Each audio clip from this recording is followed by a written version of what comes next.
Stress వల్ల wait పెరుగుతారా? Yes. Stress అనేది ఈ పీసీఓడిలో చాలా మేజర్ రోల్ ప్లే చేస్తుంది.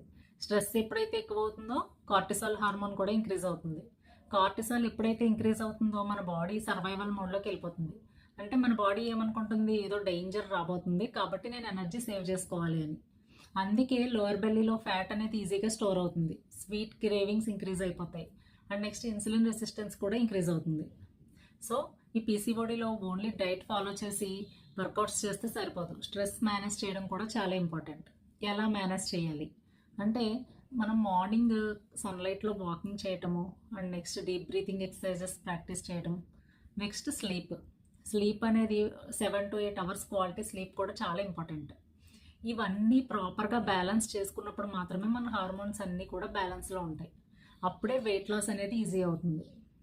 నెక్స్ట్ రీల్లో పీసీఓడి ఉన్న వాళ్ళు చేసే ఒక బిగ్గెస్ట్ మిస్టేక్ ఏంటో తెలుసుకుందాం. ఈ రీల్ కనుక మీకు రిలేట్ అయితే స్ట్రెస్ అని కమెంట్ చేయండి.